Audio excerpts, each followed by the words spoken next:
Good morning बच्चों। Very good morning sir. मेरे प्यारे बच्चों, बुजुर्गों, साथियों व नारी शक्ति सबको मेरा नमस्ते, सलाम, सत श्री अकाल। बच्चों, आज का विषय है जंगलात को आग लगाने का जो सिलसिला हमारे जम्मू कश्मीर में बहुत सारे सालों से चलता आ रहा है और आज भी वो चल रहा है, आज भी वो बरकरार है। अब मैं आपको बताना चाहता हूं कि हमारे लोगों की मेंटलिटी क्या है, हमारे लोग क्या सोचते हैं, आग क्यों लगाते हैं। हमारे लोग जंगलात को, घास फूस को आग इसलिए लगाते हैं कि हमारी घास जो है आग लगाने से बहुत ज्यादा अच्छी उगेगी, लेकिन ऐसा होता नहीं है। हमें अपनी सोच को बदलने की आवश्यकता है।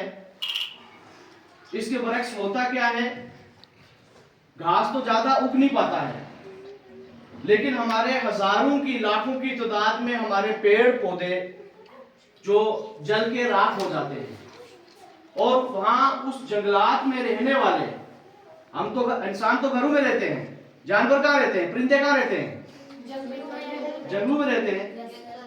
तो वो जो परिंदे हैं, उन परिंदों के जो घोंसले हैं, वो परिंदे भी मर जाते हैं, वो जानवर भी जल जाते हैं और उनके घोंसले वो भी जल जाते हैं। आप जानते हैं कि एक चिड़िया को अपना घोंसला बनाने में कितना समय लगता है। छोटे छोटे वो घास फूस उठा के अपना घर बनाती है और वो एक पल में ही, हमारी एक गलती से, वो पूरे परिंदे जो हैं, पूरे जानवर जो जल के राख हो जाते हैं। आप पिछले दिनों आपने वीडियो देखी होगी, जंगल में जैसे हमारे यहाँ चसाना में आग लगी थी, कालीकोट में आग लगाई थी किसी ने, ऐसे ही पूरे डोडा भद्रवा, मतलब पूरे हमारे जम्मू कश्मीर में हर जगह इस सीजन में लोग आग लगाते हैं। तो आपने देखा होगा, एक मुर्गा जो है उसके 4 बच्चे साथ थे और वो पूरे बच्चे वो जल के पूरे राख हो गए।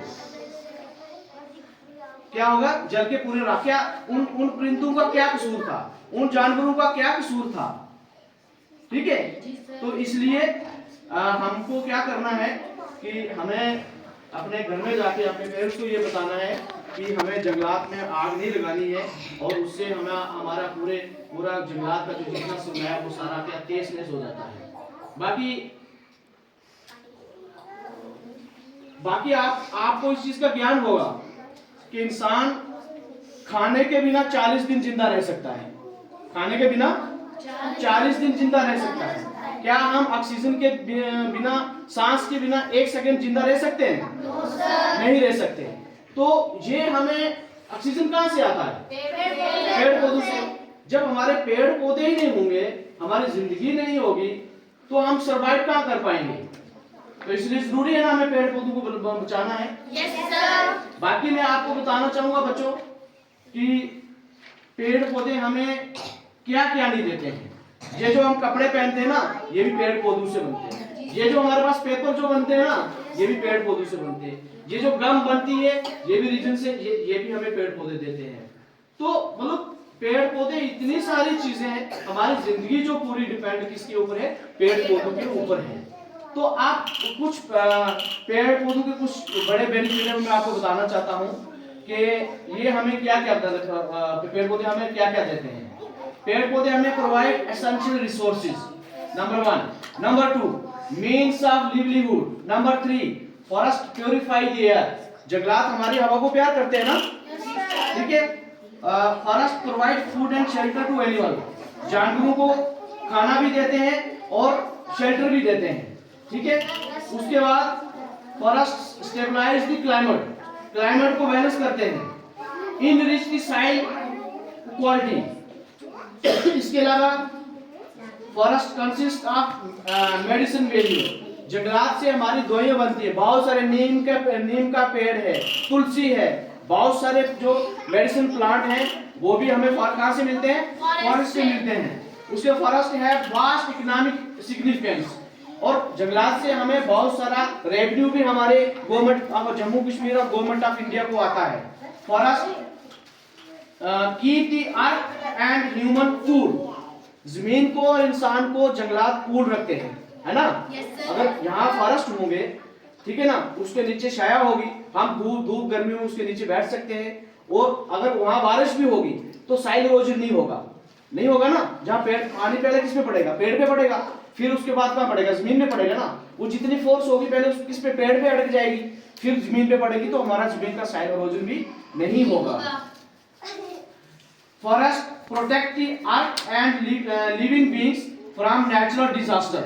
ठीक है, कुदरती जो वो आता है ना, सुनामी आती है, उससे भी जंगलात अगर होंगे तो वो हमें फायदा देंगे।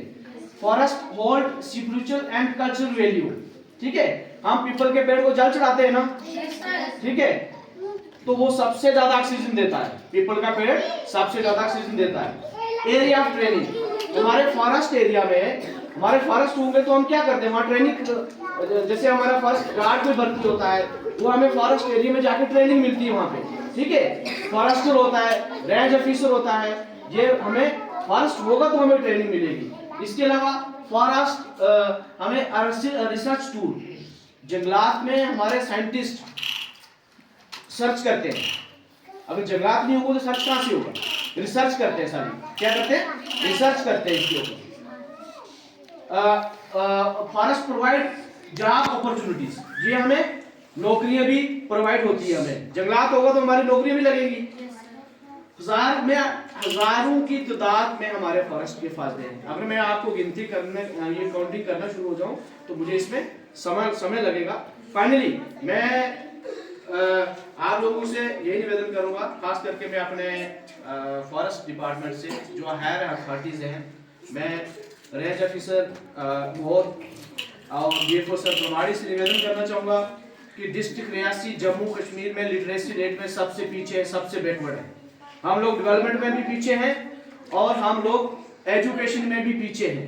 तो मैं अपने हायर अथॉरिटी डीएफओ सर प्रमाणी से रिक्वेस्ट करूँगा और रेंज ऑफिसर ग्राफगढ़ माहौर से मैं रिक्वेस्ट करूँगा कि हमारे इलाके में एजुकेशन इतनी बढ़िया नहीं है और हमें हर पंचायत में जाके, हर जगह जाके इसके रिलेटेड हमें अवेयरनेस कैंप करने पड़ेंगे, ताकि हमारे लोगों को इसके बारे में फॉरेस्ट के नुकसान क्या है, एडवांटेज क्या है और डिसएडवांटेज क्या है, उनको जानकारी मिले। इसके अलावा मैं जितने भी हमारे पंचेस, सरपंचेस, बीडीसी, डीडीसी और भी जितने एजेंसियां हैं, सोशल वर्कर जितने भी अपने आप को जो कहते हैं कि हम सोशल वर्कर हैं, तो ये सबका कर्तव्य बनता है।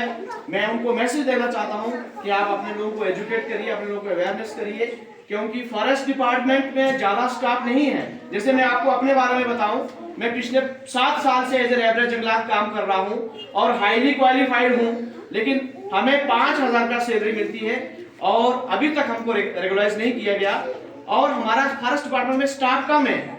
हमें सिर्फ फॉरेस्ट डिपार्टमेंट के ऊपर ही निर्भर नहीं रहना चाहिए कि फॉरेस्ट डिपार्टमेंट आएगा, वो हमारा जंगलात बचाएगा, चाहे हमें आग बुझाएगा।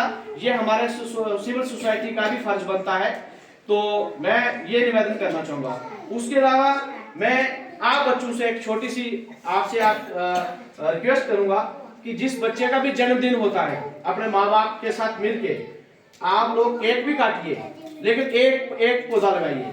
आप एक पौधा लगाएंगे और कितने लोगों का जन्मदिन होता है तो हमारा, ताकि हमारा यहाँ जंगलात ही जंगलात हो जाए, इतने पेड़ पौधे हो जाए, ताकि समय से हमारी बारिश हो। अब 3-4 महीने से यहाँ बारिश नहीं होगी। ये भी एक डिफॉरेस्टेशन का, पौधों का ना होने का ये भी एक बहुत बड़ा कारण है। इसलिए मैं आप सब लोगों से, आप बच्चों से, आपके पेरेंट्स से निवेदन करना चाहूंगा कि आप अपने जन्मदिन पर एक पेड़ पौधा लगाएं, ताकि हम आने वाले हमारे आज आप छोटे, कल बड़े होंगे, कल आपकी शादी होगी, फिर आपके पीछे बच्चे होंगे, ताकि उनके लिए आप एक तोहफा छोड़ के जाएं और इस धरती माता को एक स्वर्ग बनाए। क्योंकि हम सुबह नमाज पढ़ते हैं, धरती माँ को सजदा करते हैं, हम पूजा करते हैं, धरती माँ को पूजा करते हैं। ये सबसे बड़ी हमारी माँ है और ये हमारी धरती माता नग्न होती जा रही है। हम कभी नहीं चाहेंगे कि हमारी माँ नग्न हो। हम अपनी माँ के ऊपर कपड़ा डालते हैं ना,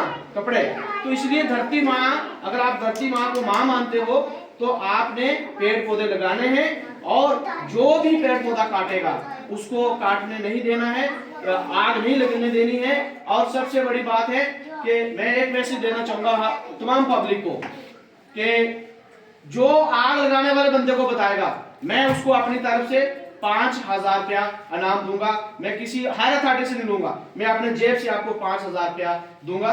इसी के साथ मुझे पूरी उम्मीद है कि आप बच्चे घर में जाके अपने माता पिता को और सोसाइटी में इस चीज को मैसेज को फैलाएंगे। इसी के साथ आपका शुक्रिया। जय हिंद, जय भारत।